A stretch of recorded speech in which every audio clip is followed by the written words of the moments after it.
ಈ ಒಂದು ಕರ್ನಾಟಕದ ಮಾಜಿ ಮುಖ್ಯಮಂತ್ರಿಗಳಾದಂಥ ಸನ್ಮಾನ್ಯ ಎಸ್ ಎಂ ಕೃಷ್ಣ ಅವರವರ ಅಂತಿಮ ಯಾತ್ರೆ ಬರ್ತಾ ಇದೆ. ಈಗಾಗಲೇ ಬಿಡದಿ ರಾಮನಗರ ಚನ್ನಪಟ್ಟಣ ಮಾರ್ಗವಾಗಿ ಬರ್ತಾ ಇದೆ. ಈ ಒಂದು ಕಾರ್ಯಕ್ರಮದಲ್ಲಿ ವಿಶೇಷವಾಗಿ ನಮ್ಮ ಸನ್ಮಾನ್ಯ ಮುಖ್ಯಮಂತ್ರಿಗಳೆಲ್ಲ ವ್ಯವಸ್ಥೆಯನ್ನು ಮಾಡಿದ್ದಾರೆ. ಡಿ ಕೆ ಶಿವಕುಮಾರ್ ಅವರು ಈ ಒಂದು ಕಾರ್ಯಕ್ರಮಕ್ಕೆ ಇಲ್ಲಿ ಬರ್ತಿದ್ದಾಗ 3 ಗಂಟೆವರೆಗೆ ಜನಗಳ ದರ್ಶನ ಇರುತ್ತೆ. ನಂತರ ಈ ಒಂದು ಕಾರ್ಯಕ್ರಮದಲ್ಲಿ 3 ಗಂಟೆಗೆ ಎಲ್ಲರೂ ಸಹಿತ ಪುಷ್ಪಗುಚ್ಛವನ್ನಿಟ್ಟು ನಮನ ಮಾಡ್ತಾರೆ. 3:30 ಗಂಟೆಗೆ ಸರ್ಕಾರಿ ಮರ್ಯಾದೆ, 4 ಗಂಟೆವರೆಗೆ ಸರ್ಕಾರಿ ಗೌರವ ವಂದನೆ ನಡೆಯುತ್ತೆ. ನಂತರ 4 ಗಂಟೆಗೆ ನಾವು ಸಂಸ್ಕಾರಗಳನ್ನು ಮಾಡ್ತೇವೆ. ಅವರ ತಮ್ಮನ ಮಗ ಮತ್ತು ಮೊಮ್ಮಗ ಇಬ್ಬರನ್ನು ಕೂರಿಸಿಕೊಂಡು ಸಂಸ್ಕಾರವನ್ನು, ಅಜ್ಜಿ ಸಂಸ್ಕಾರದ ವಿಧಿವಿಧಾನಗಳಿದೆ. ಅದಕ್ಕೆ ಬೇಕಾದಂತಹ ಪುಣ್ಯಾಹಾದಿಗಳು, ಪಂಚಗವ್ಯಗಳು, ಪ್ರಾಣ ಪ್ರತಿಷ್ಠೆ, ಕರ್ಣಮಿತ್ರದಾನ, ಸ್ನಾನ ಇವೆಲ್ಲ ಇದೆ. ಅದೆಲ್ಲವನ್ನು ಸಹಿತ ಶಾಸ್ತ್ರೋಕ್ತವಾಗಿ ಗರುಡ ಪುರಾಣದಲ್ಲಿ ಹೇಳುವ ರೀತಿಯಲ್ಲೇ ವಿಧಿವತ್ತಾಗಿ ಕಾರ್ಯಕ್ರಮವನ್ನು ನಾವು ಮಾಡಲಿಕ್ಕೆಲ್ಲ ಸಿದ್ಧತೆ ಮಾಡಿಕೊಂಡಿದ್ದೀವಿ.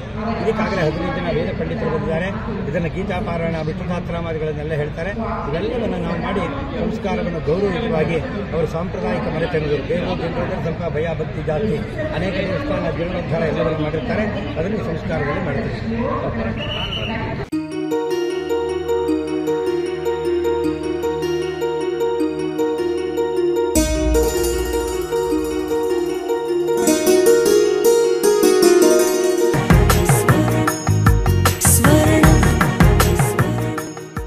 ಸ್ವರ್ಣ, ಇದು ಬಾಂಧವ್ಯಗಳ ಬೆಸುಗೆ,